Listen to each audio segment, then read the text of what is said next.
Monsieur le député, je donne tout de suite la parole à Coralie Mollaret qui va vous poser quelques questions. Et la première, c'est une question autour de la politique. C'est une question politiquement coquine. Monsieur Meurin, vous avez démissionné au RN ? Je comprends mal la question. Alors, je vais du coup un peu l'étoffer. Qu'est-ce qu'aujourd'hui le groupe Rassemblement National apporte sur le fond au débat sur la réforme des retraites ? On a vu la NUPES, par exemple, soulever quelques lièvres, comme la retraite à 1 200 €. Et puis il y a aussi les Républicains qui ont enrichi le texte. Qu'est-ce que le RN apporte au texte ? Mais si vous voulez, vous parlez de ces mouvements politiques parce qu'ils ont fait beaucoup de bruit, mais nous aussi, on a soulevé énormément de choses. La retraite, le fait que très peu de gens finalement soient concernés par le fait de bénéficier de la retraite de 1 200 €, c'est nous qui l'avons dit les c'est premiers. Jérôme Gage, c'est un député socialiste qui a écrit. On l'a dit dans tous les médias dès le départ, si vous voulez, qu'on n'y croyait pas. Marine Le Pen a fait énormément de propositions sur la réforme des retraites. Il y a quand même une vision de long terme qui est la réindustrialisation de notre pays, le fait de développer, de créer des emplois et des emplois notamment attractifs avec une revalorisation des salaires que par exemple la NUPES n'a pas voté quand on a proposé l'augmentation de 10% par exemple jusqu'à 3 fois le SMIC. Oui. La NUPES ne l'a pas voté. Mais dans le cadre de Donc, l'examen si vous voulez, de cette réforme, qu'est-ce que vous avez apporté comme amendement concret et constructif ? On a apporté énormément d'amendements de fond, si vous voulez, sur l'article 7 de la réforme qui était le cœur de ce projet de loi. Or, comme vous le savez, le temps du débat était contraint. L'obstruction parlementaire de la NUPES nous a empêchés d'arriver sur l'article où nous avions justement énormément de propositions de fond sur la natalité, politique de long terme, parce que finalement c'est les enfants d'aujourd'hui qui vont payer les retraites de demain, la réindustrialisation de notre pays. Pourquoi ? Parce que la question des industries, le fait de créer des emplois non ubérisés avec des CDD ou voilà, c'était quelque chose qu'on avait au cœur de l'article 7. Attendez, je termine juste là-dessus. C'était très important. Et l'obstruction parlementaire de la NUPES, dans le bruit et la fureur, nous a empêchés et a pris en otage le débat parlementaire. Est-ce que quand même, ça n'a pas été compliqué pour vous d'exister, d'être audible ? Parce que oui, il y a eu l'obstruction parlementaire, mais il y a aussi les manifestations dans lesquelles vous n'avez pas souhaité participer contre cette réforme. Est-ce que ça n'a pas été compliqué quand même pour le RN d'être audible pendant cette séquence ? Nous, si vous voulez, notre objectif, c'est de développer des propositions concrètes. Le fait, par principe, d'avoir une visibilité médiatique dans le bruit et la fureur, c'est pas un principe chez nous. Aller en manifestation, il n'y a pas forcément déjà, le bruit et la fureur, on peut tout simplement être audible. En l'occurrence, dans le cadre de la réforme réforme des retraites, c'était le bruit et la fureur, la ZAD, l'obstruction parlementaire. C'est évidemment que, si en l'occurrence, ça a été un peu le cas. Les manifestations, je ne sais pas si vous vous souvenez. Le CDI senior, M. Meurin. Attendez. Sur la réforme des retraites, sur les manifestations, les syndicats nous ont dit qu'on n'était pas les bienvenus dans les manifestations. Si vous voulez, donc ça pose un petit peu Sébastien Chenu, qui était présent à Nîmes, a indiqué aussi que lui, de toute façon, ne souhaitait pas y participer. Et que Marine Le Pen n'avait jamais, je cite, manifesté de sa vie. N'a pas appelé à manifester, mais il y avait une liberté, notamment au Rassemblement National, d'aller manifester. Mais ces manifestations nous ont été plus ou moins interdites par les syndicats qui ont voté Emmanuel Macron et donc qui sont comptables de la réforme des retraites. On a des questions pour vous. On va commencer avec Nicolas Ferrière et bien évidemment, Coralie, vous avez encore des questions sur la réforme des retraites. Nicolas. Il y a déjà quelques éléments qui me font vraiment réagir. D'abord, il n'y a personne qui est interdit de manifestation, c'est pas vrai. Vous pouvez très bien vous joindre au cortège comme tout le monde. Il n'y a pas d'enjeu là-dessus. Vous parlez d'augmenter les salaires. Vous avez voté contre le SMIC à 1 500 €, donc on n'est pas à une incohérence près. S'il faut que je pose une question, moi je vais changer de sujet. Et ça ne concernera pas la réforme des retraites. Alors attendez, on va réagir là-dessus parce qu'Aurélie n'a pas fini sur la réforme des retraites. Je pensais que vous vouliez réagir, Nicolas. Okay. Brahim, vous avez une question sur la réforme des retraites? En 2 mots, vous imaginez même pas les messages de syndicalistes que j'ai reçus pour m'empêcher d'aller manifester. Mais monsieur Meurin, comme dit M. Ferrière, n'ayez pas peur, vous pouvez aller manifester, personne ne vous connaît. Donc du coup, vous n'aurez pas de soucis par rapport à ça. Donc ça, il n'y a pas de problème. Brahim, quand même. Vous en savez des choses, Brahim. Non, mais je veux dire, moi je fais énormément de terrain. Non, mais je peux pas laisser passer, si vous voulez, ce petit acte car personne ne me connaît. Je prétends pas être une star. C'est vous qui vous dites. Attendez, Brahim, je prétends pas être une star si vous voulez. Mais oui, mais d'accord, mais vous m'attaquez si vous voulez de façon assez frontale et c'est gratuit si vous voulez. Moi, je rencontre énormément d'élus locaux, d'associations locales et je m'implique énormément sur le terrain dans la circonscription. Je ne vous permets pas de me dire ça. Allez, c'est pas audible. Rapidement, Brahim. Moi, ce que je veux dire, vous êtes en train de nous faire une pantouflade, parce que vous êtes tous unanimes pour être contre la réforme des retraites, mais vous n'arrivez pas à vous entendre pour justement faire flancher le gouvernement. Parce que vous partez sur des principes d'amendement, et au bout du bout, c'est les Français qui en pâtissent. Voilà. Attendez. Ça, par contre, c'est pas une question de manifester ou pas. Vous êtes d'accord avec moi? Là-dessus, je suis d'accord avec vous. Mais du coup, je vais vous répondre sur la politique, sur la vision politique qu'on avait pour lutter contre la réforme des retraites. Et là, vous avez raison. Il faudrait s'entendre pour justement empêcher cette réforme des retraites. Pour autant, nous Nous avons voté la motion de rejet préalable de la NUPES au tout début de l'examen du texte, et donc nous l'avons voté avec la NUPES. Eux, par contre, dans la foulée, nous avons déposé une motion référendaire. Eux ne l'ont pas votée et une partie de LR était prête à la voter. Donc nous aurions pu remettre cette réforme des retraites devant les citoyens français, et le sectarisme de la NUPES a empêché que nous puissions rendre aux Français le droit de s'exprimer sur cette réforme des retraites. Nous, si vous voulez, on est dans la co-construction, on n'est pas dans le sectarisme. Quand vous voyez par exemple, non, jamais on vote avec l'extrême droite, ben c'est bien. Du coup, ce sectarisme conduit à ce qu'il y ait justement cette réforme des retraites de casse sociale, et c'est la NUPES qui est responsable de cette situation. Allez Coralie, encore des questions sur la réforme des retraites. Le texte, donc polémique, revient le 16 mars à l'Assemblée. Est-ce que d'après vous, il sera voté ou le gouvernement sera contraint d'utiliser l'article 49.3 ? C'est une vraie question, je ne suis pas devin. Tout dépend si chez LR, Éric Ciotti et Bruno Retailleau arrivent à maîtriser leurs troupes, ce qui n'est pas simple à l'Assemblée. Je pense aussi à Olivier Marleix. Tout dépend du comptage dans les rangs des Républicains.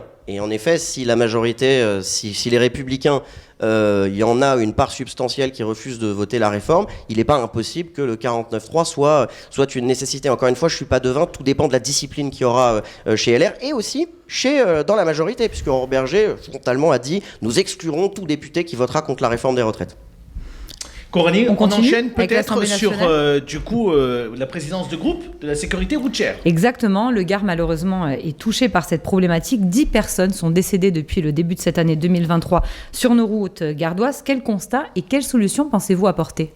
Alors, j'ai eu l'occasion de discuter de ce sujet avec l'excellent Thierry Allard lors d'un interview écrit. Qui est notre journaliste à bagnole. Absolument. Sujet très intéressant. Moi, je suis passionné par la question de la sécurité routière et des mobilités en général. La sécurité routière est un sujet sur lequel je réfléchis, je m'implique depuis très longtemps. Je pars de plusieurs constats. Il y a évidemment la grande actualité de l'affaire Palmade.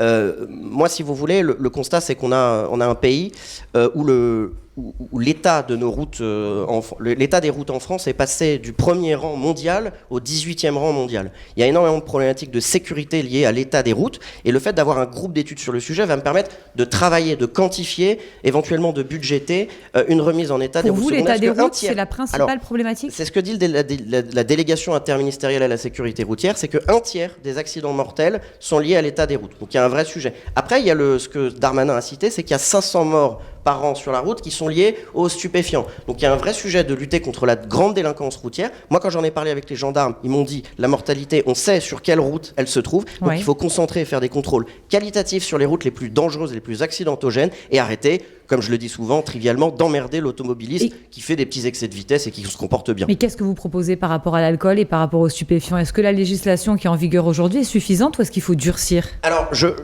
ne sais pas. Ça a été d'ailleurs le débat dans l'affaire Palmade. J'ai un doute sur ce sujet. Faut-il durcir les sanctions qui sont, je trouve, quand même particulièrement dissuasives, parce que par exemple pour l'alcool, les stupéfiants, c'est une perte de 6 points, une suspension de permis pendant 3 à 6 mois et une obligation de 2 fois par an de passer des visites médicales à la préfecture. C'est très dissuasif. Mais est-ce qu'elles sont vraiment le appliquées ? sujet. C'est toujours la même question. Oui. Alors, au niveau de la sécurité routière, toutes les peines sont appliquées, et surtout très rapidement, puisque c'est le préfet qui intervient pour la suspension. Et en plus, ça se fait sur composition pénale. Mais attendez, c'est important parce que le problème, c'est au-delà de savoir s'il faut durcir les sanctions, c'est de savoir s'il ne faut pas faire du contrôle plus qualitatif. Et donc ça, c'est un travail à faire avec les forces de l'ordre, avec le ministère de l'Intérieur, et un groupe d'études, c'est aussi pour travailler. Donc moi, je vais aussi travailler et affiner le sujet. Qualitatif, ça veut dire quoi ? Se concentrer sur des zones de délinquance, c'est-à-dire essayer d'établir des statistiques qualitatives sur où est la délinquance, parce qu'il y a quand même des tendances, m'ont dit les gendarmes, et donc je souhaite affiner le sujet au niveau local et au niveau national. Allez, on donne la parole à Nicolas Ferrière. Votre question à notre invité. Monsieur le député, on a eu dans l'actualité récente un hommage rendu à Gisèle Halimi qui, pour rappel, en 1972 a fait innocenter une jeune fille qui avait été violée et qui avait avorté et qu'on voulait condamner pour ce fait. Il y a un projet d'inscription de l'IVG dans la Constitution française, projet contre lequel vous avez voté, à l'inverse de votre groupe politique. C'est pas vrai. Puisque la consigne donnée par votre patronne était de voter pour cette constitutionnalisation. Moi, ma question est très simple. Quelle est votre position sur l'interruption volontaire de grossesse ? Pierre Marie. Alors, petit contexte, j'ai en effet voté contre l'inscription de l'IVG dans la Constitution, mais il n'y avait pas de consigne de vote dans notre groupe. On avait la liberté de vote sur ce sujet. Qui est un Même si sujet Marine Le Pen de a société. donné son point de vue. Alors Marine Le Pen a donné évidemment son point de vue. Au début, si vous voulez, il était question dans le projet de loi de la NUPES d'inscrire dans la Constitution, nul ne saurait être privé du droit à l'interruption volontaire de grossesse. C'est quand même extraordinaire. Hein. Ça veut dire que constitutionnellement, un tribunal aurait pu décider que l'IVG puisse aller jusqu'à 9 mois, puisque la Constitution Vous est êtes sûr, supérieure à ça la loi. En tout cas, Ça, c'était juridiquement. l'argument brandi. Mais oui, mais juridiquement, mais ça se tient. Donc, c'est-à-dire Mais quelles déjà, sont vos sources? Est-ce que vous vous avez brandissez- des vous constitutionnalistes qui sont sur le évidemment, Sénat. d'un point de vue idéologique, pour répondez pas cacher sur un le petit fond. peu le vide nupésien sur le reste, un sujet un peu dogmatique, un peu chiffon rouge, qui remet aujourd'hui en cause le droit à l'interruption volontaire de grossesse. Bah, c'est la Le question que je vous Rassemblement pose. national, mais j'ai voté contre la constitutionnalisation de l'avortement pour une raison très simple, c'est que c'est un chiffon rouge agité pour rebondir sur une actualité internationale, alors qu'aujourd'hui personne ne met en cause le droit à l'avortement. Moi, je remets pas. Aujourd'hui. Attendez, laissez-moi terminer en une phrase. Aujourd'hui, personne ne remet en cause le droit à l'avortement. Mais si demain Et vous pour êtes- moi, du coup, mais ce si sujet demain vous était êtes hors avec sujet. faux. On a tellement. Attendez, laissez-moi terminer. Vous savez que On a c'est faux et tellement vous de faites choses partie, vous faites à faire partie, dans ce et pays. vous faites partie d'un petit groupe. Si vous voulez, de- moi, un petit groupe de ce projet de loi conservateurs. était hors sujet. Non, mais Et vous hors savez que sujet, c'est c'est zéro. faux. C'est pour Vous ça que j'ai savez que voté c'est faux. Non, contre. mais sur le fond, le Il y a député dans Pierre vos Morin, rangs- la question, elle se pose ce soir. Est-ce que vous êtes pour ou contre l'IVG? Mais Aujourd'hui, la question je se vous pose réponds pas. en Mais tant si que demain vous êtes au pouvoir, Je vous réponds en tant que responsable politique avec le Rassemblement national, je ne remettrai jamais en cause le droit à l'interruption volontaire de grossesse tel qu'il existe aujourd'hui. Je réponds. Brahim Haber, est-ce que vous avez une question pour notre invité? Je voulais revenir sur l'Assemblée nationale. Est-ce que vous êtes député? Est-ce que vous pensez qu'à ce jour, aujourd'hui, l'ensemble des députés, pas que le Front National, vous êtes audibles aux yeux et à l'écoute des Françaises et Français, avec tout ce qui se passe actuellement, hormis, parce qu'il y a un autre débat qui va arriver tout à l'heure avec le ministre de la Justice, est-ce que vous vous sentez audible avec toutes les problématiques que peut comporter actuellement la France? Là, la question, elle est vraiment, c'est vraiment une très bonne question. Non, mais vraiment, je. Moi, c'est pour ça c'était que une ça mauvaise arrive question. Moi, Merci, revient. Moi, c'était une mauvaise question. Allez, on laisse répondre le député C'est une parce question qu'on beaucoup s'entend plus. pas. Là, c'est On a un vrai des sujet. téléspectateurs. Là, on a un vrai le sujet député sur la professeur, confiance des Français à l'égard Distribuer les bons points. de leurs élus. Moi, je vais vous dire, en effet, les images qu'on voit à l'Assemblée sont quelque part décevantes en réalité, que ce soit au niveau de je reviens sur la NUPES, hein, l'obstruction parlementaire de la France Il insoumise. n'y a pas que. Non, mais monsieur. je vais y aller sur tous les fronts. La majorité présidentielle, entre le salut nazi d'un député au tout début du mandat, le bras d'honneur d'Éric Dupond-Moretti, la majorité a aussi son lot de polémiques. Ou le qu'il retourne en Globalement. Afrique d'un Mais de vos attendez, députés. pour Par le coup, exemple. j'entends sur la forme que ça ait pu gêner. En revanche, mais Sur la attendez, forme et sur le fond, il n'y a pas de Morin. racisme. Sur le La fond. forme, Sur la il n'a forme pas et du sur le tout, fond, monsieur il n'a pas Morin, du c'est tout une honte. été exclu Une pour honte. racisme. Il a été exclu pour trouble à l'ordre public qui a été provoqué par la NUPES. Je reviens là-dessus parce que c'est quand même factuel. En l'occurrence, j'étais dans l'hémicycle, qui se sont tous rués devant nos bancs pour dire dehors, dehors, dehors. Mais vous croyez m'étonnez, que le vous tribune... m'étonnez, monsieur Morin. Mais vous plaisantez l'Assemblée ou quoi nationale n'est pas une Mais ZAD. c'est inadmissible Et- qu'on entende ça à l'Assemblée Il a nationale. demandé, il a y a parlé une d'un hiérarchie bateau. dans les L'idée, interventions. c'était qu'en effet, Moi, je SOS préfère mille fois- Méditerranée. moi, je préfère mille fois quelqu'un qui fait un bras d'honneur, secourt quelqu'un qui les a des migrants, propos racistes c'est que SOS dans la Méditerranée au sein de la représentation nationale. secourt C'est les une migrants honte. et les ramène au Une port honte. d'origine. C'est Allez, le allez. sens de ce message. Et en effet, l'Assemblée nationale s'est transformée un petit peu en ZAD, mais je pense que le groupe Rassemblement Allez, national, là, de l'avis de tous, se comporte le On mieux. va La juste se question de calmer Brahim. 2 secondes. On va Pardon pas tous parler. On va juste se calmer 2 secondes. On va pas tous parler en même temps parce qu'on a beaucoup de messages de téléspectateurs qui n'entendent rien, qui comprennent rien à ce qu'on raconte. Coralie, 2 questions plus locales, s'il vous plaît. Oui, sur votre circonscription, est-ce que vous avez ouvert votre permanence à Pont-Saint-Esprit et surtout, qui sont vos collaborateurs? Est-ce que vous allez débaucher à gauche comme votre collègue Pascal Borde? Alors, Chérie Vincent, Pour on en a très rapidement parlé hier. sur la permanence, elle est louée, elle est à Pont-Saint-Esprit, et pour être honnête avec vous, j'ai une difficulté administrative liée au fait que Pont-Saint-Esprit est un périmètre protégé et que du coup même les travaux intérieurs, des cloisons, des simples cloisons, demandent une autorisation à l'architecte des bâtiments de France. Donc je suis en retard sur l'ouverture de la permanence D'accord. à cause de cette raison-là. C'est malheureux, mais ça n'empêche, attendez, parce que c'est important, je fais toutes les semaines des permanences délocalisées dans chaque canton. Demain, je serai à Euzet et je reçois des élus locaux un peu partout. Donc, en effet, je me déplace et quand je dois recevoir des gens, je le fais un peu partout. Mais ma permanence doit probablement, d'ici un mois et demi, rapidement, le dossier parce que sera le temps débloqué. nous est compté. Vos collaborateurs? Alors, mes collaborateurs, écoutez, j'ai aujourd'hui 3 collaborateurs. Je n'ai pas débauché en tant que tel à gauche, mais bon, un collaborateur, c'est aussi un appui technique et politique.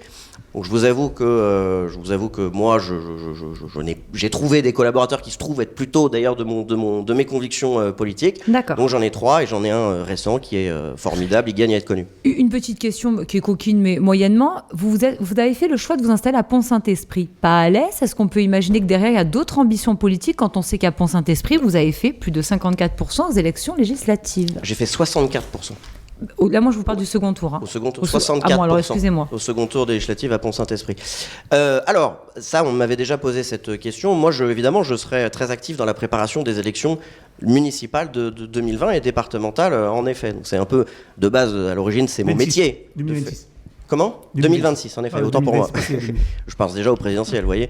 En effet, Pont-Saint-Esprit est une ville qui pourrait intéresser le Rassemblement national, mais ça implique quand même, pas juste de faire de la politique politicienne, mais d'avoir vraiment un projet pour la commune, et tout ça se travaille sur les 3-4 ans qui restent. Il n'y a pas forcément de lien entre la permanence et le projet municipal, mais il n'est pas exclu. C'est vrai que c'est pas anodin. Et on mange aussi des pélardons à Possède d'Esprit. Merci, le député Pierre Morin, d'avoir répondu à toutes nos questions. Avec grand plaisir. Nous.